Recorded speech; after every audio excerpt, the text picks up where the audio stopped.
Islam futuristik. Assalamualaikum warahmatullahi wabarakatuh. Innal hamdalillah nahmaduhu wa nasta'inuhu wa nastaghfiruh wa na'udzu billahi min shururi anfusina wa min sayyiati a'malina. May yahdihillahu fala mudilla lahu wa may yudlilhu fala hadiya lahu. Asyhadu an la ilaha illallah wahdahu la syarika lahu wa asyhadu anna Muhammadan 'abduhu wa rasuluhu alladzi la nabiyya ba'da. Ya ayyuhalladzina amanu taqullaha haqqa tuqatih wa la tamutunna illa wa antum muslimun. Ya ayyuhan nasu u'budu rabbakumul ladzi khalaqakum min nafsin wahidah wa khalaqa minha zawjaha wa batha minhuma rijalan katsiran wa nisaa'a wattaqullaha alladzi tasaaluna bihi wal arham innallaha kana 'alaikum raqiba. Fa inna asdaqal hadithi kitabullah wa khairal huda huda Muhammadin sallallahu alaihi wasallam wa syarrul umuri muhdatsatuha wa kullu muhdatsatin fid dini bid'ah wa kullu bid'atin dhalalah wa kullu dhalalatin finnar. Amma ba'du. Ma'asyiral muslimin yang dirahmati Allah Subhanahu wa taala. Ketahuilah bahwasannya ada suatu wilayah, suatu negeri di timur sana yang dimana di zaman Nabi negeri tersebut terkenal dengan nama Syam, dan saat ini negeri Syam terbagi menjadi 4: Lebanon, Suriah, Yordania, dan Palestina. Ma'asyiral mu'minin rahimakumullah. Dari 4 bagian tersebut hendaknya kita mengetahui kepingan tanah yang paling mulia dari 4 tersebut adalah Palestina, karena di sanalah kiblat kaum muslimin, di sana ada Masjidil Aqsa, di sanalah Rasulullah sallallahu alaihi wasallam dijalankan oleh Allah Subhanahu wa taala dari Masjidil Haram ke Masjidil Aqsa, kemudian naik ke Sidratul Muntaha. Ma'asyiral mu'minin rahimakumullah, mata dunia tertuju kepadanya, di mana invasi besar-besaran, bahkan pengepungan total dan gempuran yang amat dahsyat dari roket-roket tentara Zionis Yahudi ke warga sipil Gaza Palestina sudah banyak sekali menelan korban. Ma'asyiral mu'minin rahimakumullah, korban akan terus bertambah sampai Palestina merdeka, dan dunia pun merespon hal tersebut dengan berbagai macam. Ada yang mereka mengatakan apa yang terjadi di Palestina saat ini itu karena ulah mereka, karena masalah mereka. Bahkan ada yang lebih parah, mereka mengatakan itu adalah akibat dari campur aduk politik busuk mereka dan lain sebagainya. Subhanallah, padahal saudaraku seiman, negeri ini memiliki kedudukan yang sangatlah tinggi dalam agama Islam, dan seorang muslim wajib memiliki kepedulian terhadap wilayah tersebut, bahkan penghuninya secara individu, terutama dimanapun daerahnya, di mana ada Islam, di sana ada muslim, kita harus bersamanya untuk saling membantu satu sama lain. Bahkan kita harusnya seperti suatu jasad yang satu. Itulah nasihat Rasulullah sallallahu alaihi wasallam yang diriwayatkan oleh Bukhari dan Muslim. Rasulullah sallallahu alaihi wasallam bersabda, "Matsalul mu'minina fi tawadihim wa tarahumihim wa ta'atufihim." Perumpamaan seorang mukmin, dia beriman kepada Allah sampai hari akhir, dalam kasih sayangnya, dalam saling mencintainya, dalam kebahagiaannya, kamatsalil jasadil wahid, seperti satu buah jasad yang satu. Idza ishtaka minhu adwun, apabila jasad di antara anggotanya ada yang mengeluh kesakitan, tada'a lahu sairul jasad, maka jasad yang lainnya atau tubuh yang lainnya itu merasakan apa yang dirasakan tubuh yang lainnya, dari panas dan begadangnya. Bahkan cukup tidak ikhwah, bahkan Allah mengatakan di dalam Al-Quran, innamal mu'minuna ikhwah, mukmin yang satu dan yang lain itu saudara. Maka ikhwatal iman, setidaknya dengan 2 dalil itu sudah cukup untuk memberikan konsekuensi buat kita. Jika ada seorang mukmin atau muslim yang dia tertimpa musibah apapun itu bentuknya, bahkan bisa jadi dia mendapatkan tekanan dari orang-orang kafir, sementara di hati kita tidak ada respon sama sekali, na'udzubillahi min dzalik. Tidak ada rasa iba, tidak ada rasa sedih, tidak ada rasa kasihan. Bahkan bisa jadi di antara mereka ada yang malah mempermasalahkan, bangga, gembira tatkala kaum muslimin tertimpa musibah. Wal iyadzu billah. Kemudian bayangkanlah ikhwatal iman, jika seandainya tiba-tiba saja kita hanya mendengar berita anak-anak dan istri kita terluka atau bahkan telah tewas akibat gempuran-gempuran rudal itu. Coba tafakurkan ikhwatal iman, jika nanti suatu saat ketika kita pulang ke rumah, kita mendapatkan rumah-rumah kita, tempat bernaung kita telah berubah menjadi sebuah runtuhan puing-puing. Dan bayangkan ikhwatal iman, bila di antara puing-puing itu ternyata ada ayah bunda kita tercinta, ada istri kita tercinta, bahkan ada anak-anak dan bayi mungil kita bersimbah darah, tubuhnya remuk, hancur dan tak bernafas lagi. Dan bayangkanlah jika suatu saat malam nanti, jika kita hidup dalam gelap gulita, tak ada lagi tempat bernaung, tak ada lagi makanan yang kita makan, tak ada lagi minuman yang kita minum, tak ada lagi pakaian hangat untuk mengusir kedinginan, dan tak ada lagi keluarga tempat untuk berbagi berduka cita. Lalu bayangkanlah ikhwatal iman, bila itu semua kita lalui dan pesawat-pesawat tempur jahat tak juga menghentikan gempurannya. Bahkan tidak hanya itu, mereka justru diperkuat dengan tank-tank dan pasukan darat untuk menghancurkan dan membombardir dan membinasakan kita semuanya. Dan bayangkanlah ikhwatal iman, bagaimana perasaan kita? Yang lebih parahnya, jika dengan penderitaan tersebut yang kita dapatkan tiada tara, ternyata apa? Jarang ada orang peduli terhadap hal tersebut. Dunia ini membisu, seolah-olah apa?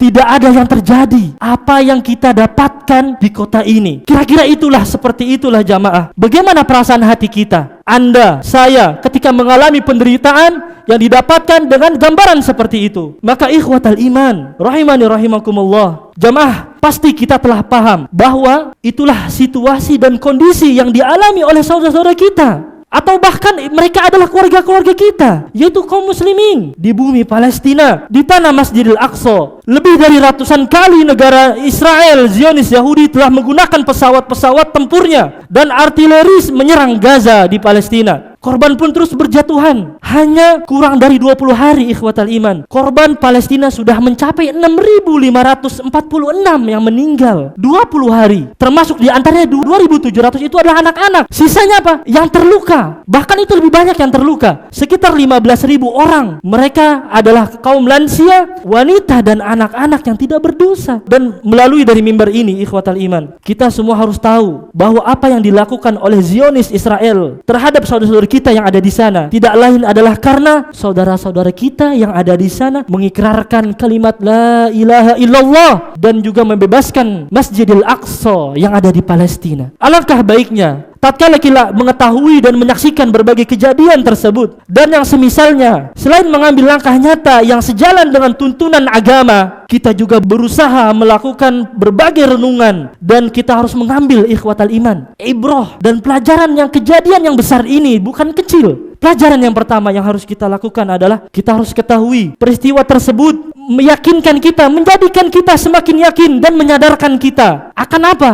Akan besarnya permusuhan orang-orang Yahudi terhadap kaum muslimin. Bukan hanya di Palestina saja, semua kaum muslimin. Kenapa? Karena Allah lah yang menggambarkan. Allah mengatakan di surat Al-Baqarah ayat 120, "Walan tarda ankal yahudu walan nasara hatta tattabi'a millatahum." Wahai Muhammad, sesungguhnya mereka Yahudi dan Nasrani, mereka tidak akan ridho mengikuti engkau sampai engkau semua kaum muslimin mengikuti mereka. Cukup di ayat yang lain Allah Subhanahu wa taala berfirman di dalam surat Al-Maidah ayat 82, "La tajidanna asyaddan nasi adawatan lilladzina amanul yahuda walladzina asyraku." Sungguh engkau ya Muhammad, engkau akan mendapatkan suatu manusia di mana manusia tersebut dia sangat bengis permusuhannya terhadap orang-orang beriman. Siapa? Al-Yahuda walladzina asyraku, yaitu orang-orang Yahudi dan orang-orang yang musyrik. Dan ini sudah diberikan tanda-tanda oleh Allah Subhanahu wa taala. Maka ikhwatal iman, sebenarnya banyak dalil-dalil yang menunjukkan akan hal tersebut, yang membuktikan bahwa sejarah hitam perilaku orang Yahudi terhadap kaum muslimin bukan hanya kepada Palestina saja, tetapi kita harus tahu di mana mereka sangat ambisius terhadap kekuasaannya, mengambil tanah yang bukan haknya, dan merekalah Yahudi laknatullah. Maka sekedar ilustrasi ikhwatal iman, mari kita simak berbagai ungkapan tokoh-tokoh mereka yang saat ini baru saja yang mereka ucapkan, di mana mantan perdana menteri mereka Yahudi Israel bernama Menahem Begin, mereka mengatakan warga Palestina itu hanya sekedar kecoa-kecoa yang harus diinyahkan. Cukup bahkan politik-politiknya, politisi-politisinya mengatakan bahwasannya seorang wanita yang bernama Ayelet Shaked Beliau baru saja menyatakan bahwa ibu dari semua orang Palestina harus dibunuh dengan cara membombardir jalur Gaza. Sakit menyatakan pembantaian terhadap para ibu di Palestina itu dilakukan demi untuk apa? Demi menghindarkan lahirnya ular-ular kecil. Begitulah secuil contoh ungkapan mereka, banyak sebenarnya. Maka dari sinilah kita mengetahui ikhwatal iman, betapa berbahayanya mereka, betapa berbahayanya propaganda ideologi pluralisme mereka, yang dimana mereka mempersamakan antar agama yang diusung juga dari sebagian kalangan kita sendiri, orang-orang liberal.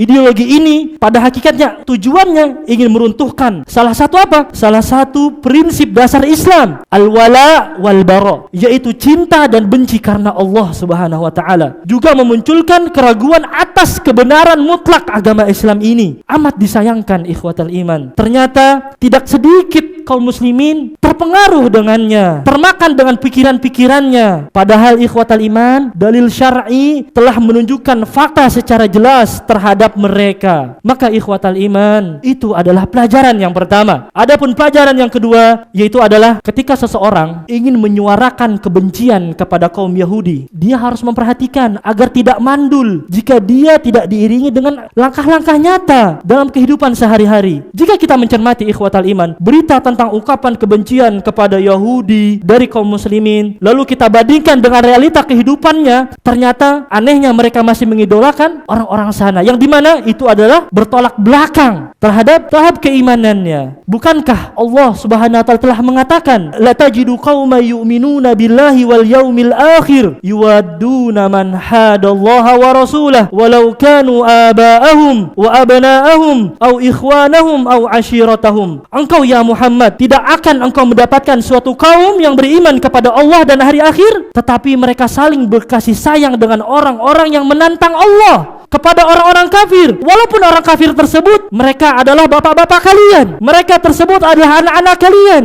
bahkan itu adalah keluarga-keluarga kalian. Maka berhati-hatilah ikhwatal iman dalam menyikapi hal tersebut atas segala apa bentuk penjajahan. Oleh karena itu ikhwatal iman, terus mendoakan mereka, menguatkan mereka untuk serius dan secepatnya merealisasikan rencananya untuk membebaskan Palestina. Allah Maha Kuasa untuk membelokkan peluru yang mereka tembakkan agar tidak mengenai tubuh saudara kita, dan Allah Subhanahu wa taala Maha Kuasa untuk menghancurkan negara Yahudi sebelum mereka menghancurkan Masjid Al-Aqsa atau negeri Palestina. Serta ikhwatal iman, bagi orang-orang yang dikaruniai oleh Allah Subhanahu wa taala kelapangan rezekinya, maka hendaklah dia berusaha untuk mengerahkan bantuan finansialnya untuk saudara-saudara kita yang ada di Palestina. Sungguh ikhwatal iman, saudara-saudara kita di sana, terutama warga Gaza, mereka semua sekarang didera krisis akibat blokade total negara Yahudi sejarah bertahun-tahun, mulai dari krisis makanan, listrik, hingga obat-obatan. Maka bisa jadi ikhwatal iman, sedikit rupiah yang kita infakkan di jalan Allah Subhanahu wa taala bisa akan menjadi perisai nanti pelindung kita buat tubuh kita nanti di akhirat kelak insyaallah. Sedangkan mereka sebagian ikhwah kita yang dimana belum diberikan rizki, maka ada jalan yang lain, yaitu berdoa kepada Allah Subhanahu wa taala. Maka janganlah pelit untuk mendoakan saudara-saudara kita, dan jangan sekali-sekali kita menganggap remeh bantuan doa. Betapa banyak pasukan Allah yang taat beribadah ketika mereka berdoa di sepertiga malam terakhir, mereka menyerukan kepada kaum muslimin untuk berdoa menyelamatkan kaum muslimin. Bahkan mereka berdoa berkunut nazilah untuk keselamatan saudara-saudara kita yang ada di Palestina. Maka ketahuilah bahwa doa itu memiliki kekuatan yang besar ikhwatal iman. Allah Maha Kuasa untuk menolak setiap bahaya yang mengancam masjidnya dan hamba-hambanya. Allahumma salli ala Muhammad wa ala ali Muhammad kama sallaita ala Ibrahim wa ala ali Ibrahim wa barik ala Muhammad wa ala ali Muhammad kama barakta ala Ibrahim wa ala ali Ibrahim fil alamin innaka Hamidum Majid. Rabbana zalamna anfusana wa in lam taghfir lana wa tarhamna lanakunanna minal khasirin. Rabbana ighfir lana wa li ikhwanina alladhina sabaquna bil iman wa la taj'al fi qulubina ghillan lil ladzina amanu rabbana innaka raufur rahim. Allahumma ansur ikhwanana al-muslimina fi Palestin. Allahumma ansur ikhwanana al-muslimina al-mustad'afina fi kulli makan. Allahumma a'izzal islam wal muslimin wa wahhid Allahumma صفوفهم